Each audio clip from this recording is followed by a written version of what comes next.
Hey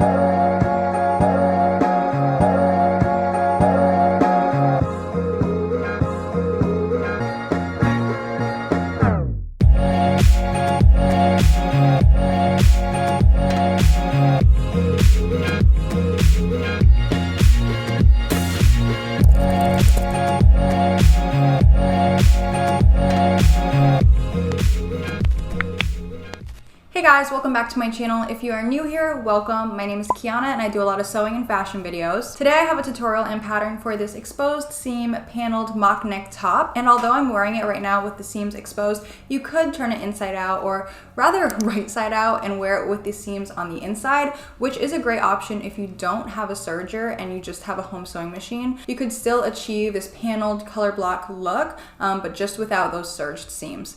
However, a lot of new sewing machines do have overlock stitches, so you could try and replicate this look with a regular home sewing machine. So I do have this pattern available for you guys on Etsy, and it is the first link down below, but I do already have a video up on my channel where I show you guys how to pattern a shirt like this with those exposed seams and divided paneled look, so I'll link that down below. I will also be putting out a plain mock neck and turtleneck pattern next week, so stay tuned for that. As always, I've linked all of my general sewing equipment down below, and I have the supplies list in the pattern listing description, which is the first link in this video description. So if you want to learn how to create this exposed seam paneled mock neck top, then just keep watching. Alright, so first off, we're going to print out our pattern, and do make sure you use the correct file for your printer paper size and that you print at 100% scale. Now it's time to put together your pattern. So on every pattern piece, there will be a diamond with letters on the inside that show you exactly where to tape together your pattern piece. And make sure you're not overlapping your sheets of paper.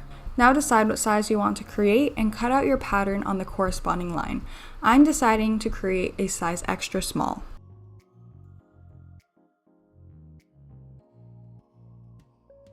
Repeat this process for all of your pattern pieces.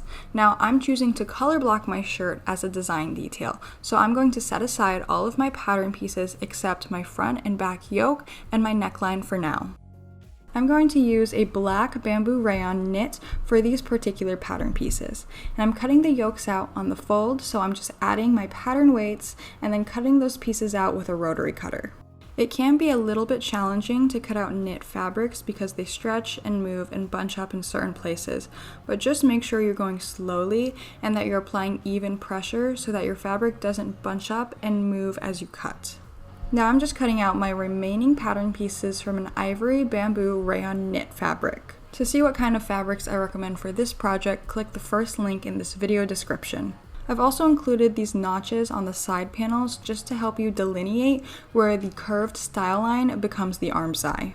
Moving on to construction, so I'm going to first sew together the front panels of the top. Notice though that when you move together the side and center front panels, that seam length does not match up. That's because the seam allowance lengths don't always match up, but the stitch lines do, and this is something that confuses people. See how when I have the garment pinned together, the raw edges are not the same length, but the stitch line is? This is something that you always want to think about.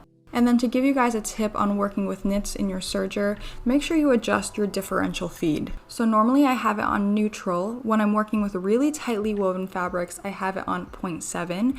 And then when I'm working with stretch fabrics, I have it on 1.5 or 2. For this particular fabric, I'm going to use 1.5, but play around with your fabric to see exactly what you should use. The differential feed is super important because it determines if your seam is going to end up stretched out or bunched up. Refer to your serger's manual to make sure that you have all the correct settings on your particular serger in place. Also make sure that you are regularly cleaning your serger because it really does affect the quality of your stitches. And then I also make sure that I'm periodically oiling my machine as well. And I'm choosing to use red thread to give that contrasting design detail.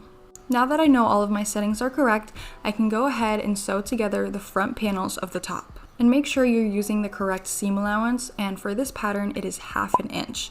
On some sergers it's difficult to kind of see what seam allowance you're using, so just be careful and make sure you are using 1/2 inch seam allowance. Also, I'm sewing everything with the wrong sides together so that my exposed seams end up on the outside. Now that we have our front pieces sewn together, I'm going to repeat the exact same process for the back. At this point, I'm also going to sew together my sleeves, so I'm just folding them in half and stitching along the inseam. To finish the bodice, I'm going to attach my yokes. I'm going to attach these two pieces together at this curved style line, making sure to stop at that notch from earlier because we don't want to accidentally sew the yoke to the arm's eye. Reverse curves can be a little bit tricky, but what really helps me is pinning it good beforehand. Remember how earlier I said that oftentimes raw edges will not match up?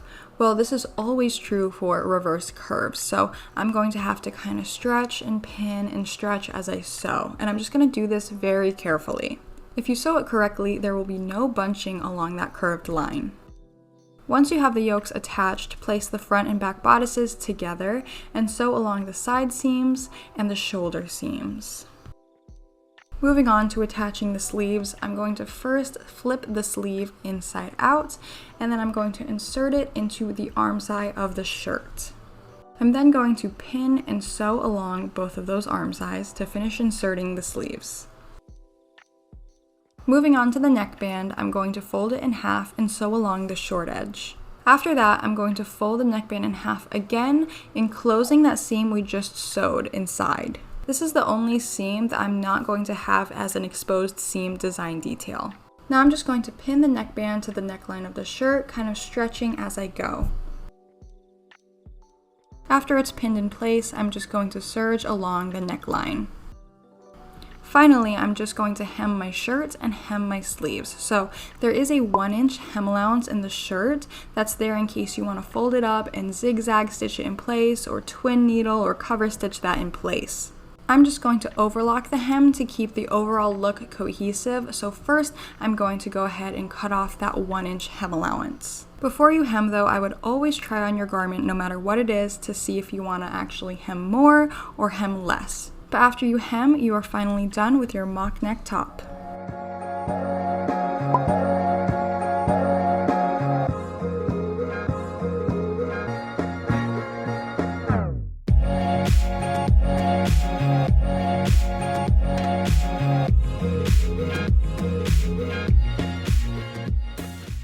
So that is how you create this exposed seam paneled mock neck top. I hope you guys enjoyed. Let me know down below what colors you would use for this particular top. If you are not already following me on Instagram and TikTok, my handle is Kiana Bonolo. And don't forget, the pattern for this top is the first link down below. So thank you guys so much for watching. I'll see you next time. Bye!